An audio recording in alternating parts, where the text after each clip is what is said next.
All right, let's jump right in. We're about to look at a verse you've probably heard 1,000 times, one that we think of as marking the end of the week. But what if I told you it's not an ending at all? That hidden in plain sight, these familiar words contain a cosmic secret, a blueprint for the very architecture of reality. Let's unlock it together. So here it is, Genesis chapter 2, verse 2. And God completed on the seventh day his work, and he rested on the seventh day, and God blessed the seventh day. We hear it all the time, right? It sounds so poetic, so final. But if you listen really closely, something's a little off. There's a subtle paradox here that once you see it, it unlocks absolutely everything. But before we even get to that paradox, the Zohar tells us we have to visualize this moment. Don't just read the words, actually picture it. A crown, not of gold, but of pure silent light, descending upon all of creation.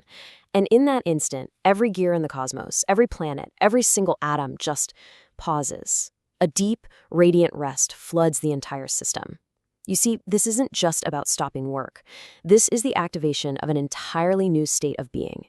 And that brings us to the core question, the big one. We all know the story. Creation took 6 days. So if all the work was already finished before the seventh day, what in the world could have been completed on the seventh day? It sounds like a straight-up contradiction. But here's the thing about Kabbalah. There are no typos. There are no mistakes. This isn't a redundancy. It's a code.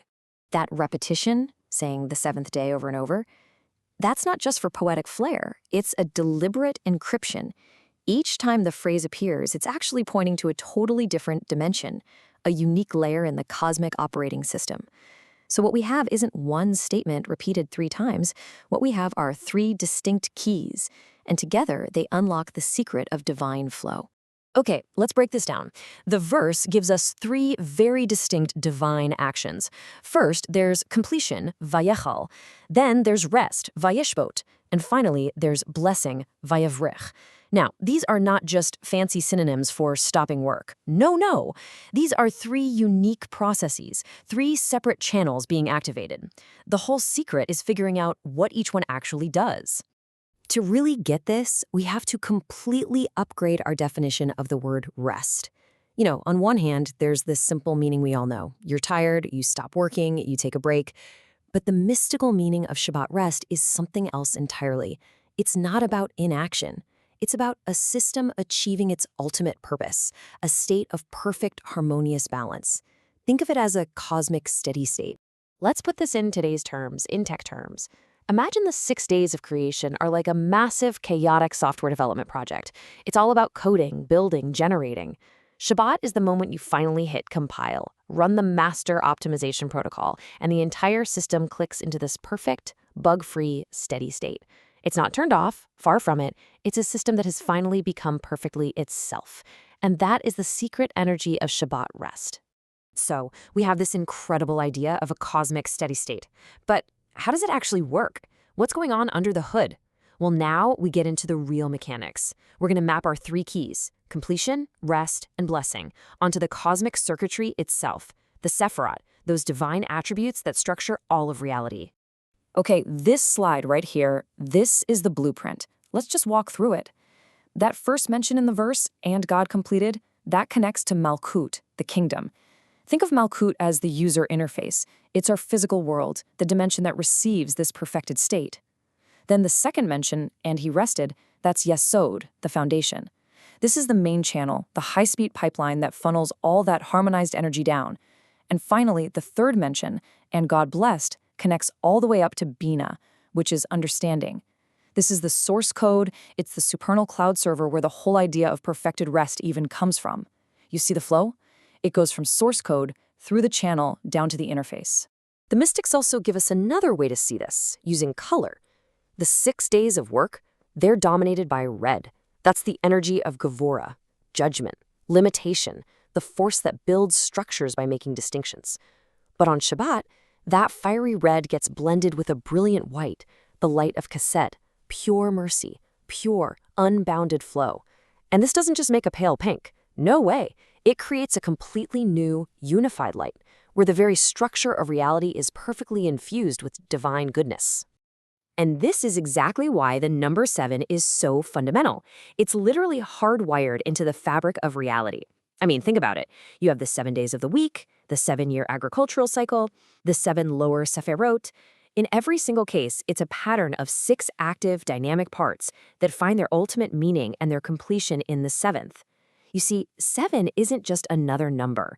It's the signature of a perfected system.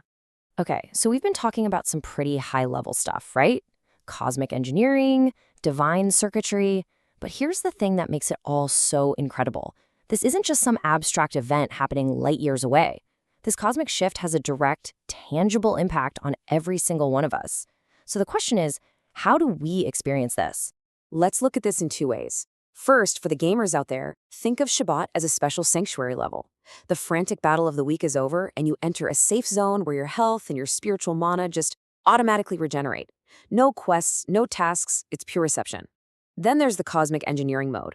On Shabbat, your soul becomes like a terminal that's plugged into the divine network. You get this direct, high-bandwidth connection to that stabilized central server, and you begin downloading a massive spiritual firmware update. And that firmware update, it actually has a name. It's the Neshama Yetera, which means the extra soul. And this isn't just a pretty metaphor. The mystics teach that on Shabbat, we are literally gifted an expanded state of consciousness, a greater capacity for joy, for insight, for connection. It's the tangible benefit of plugging into the cosmic system right when it's in its perfect steady state. It's a direct download of spiritual awareness. So what's the ultimate point of all of this? Why run this massive, system-wide optimization every 7 days? Well, the most crucial insight is this. It's not just about Shabbat itself. It's about what Shabbat generates for the entire rest of the week. This right here, this is the climax of the entire process. During the week, all the different divine attributes, the sephirot, they're kind of operating in their own lanes. But on Shabbat, something absolutely incredible happens. All 10 of them, from the highest, unknowable crown of Keter all the way down to the physical world of Malchut, they unify. They lock together into one single, integrated, perfect system. Reality itself becomes whole. And because of this profound unification, Shabbat becomes the Makor HaBraka, the very source of all blessing. And when we say blessing, we don't just mean good feelings or good luck. We mean the actual flow of divine, life-sustaining energy into the world. This perfected state generates a massive surplus of spiritual and physical energy. Shabbat becomes the wellspring from which the entire next week is going to draw its life. And it's just like the Zohar says here. The Shabbat day is the source, and from it, all the sustenance, all the blessings for the 6 days that follow, they all flow down. The energy that's generated during those 25 hours becomes the reservoir for the whole week. So Sunday, Monday, Tuesday, each day is literally drawing its creative potential from the well that was filled on Shabbat. This means our experience during the week is a direct result of the connection we make to this source. So you see, the 7th day isn't an end at all. It's the source. It's the moment the system perfects itself so it can provide for all the days that follow. Thank you for joining us for this complete journey through the Pardes. We really hope these ancient truths help you and your family improve your own dimensions this week. If you enjoyed this full chapter deep dive, please like, subscribe, and maybe share which part of this journey touched your soul in the comments. We'll see you in the next chapter.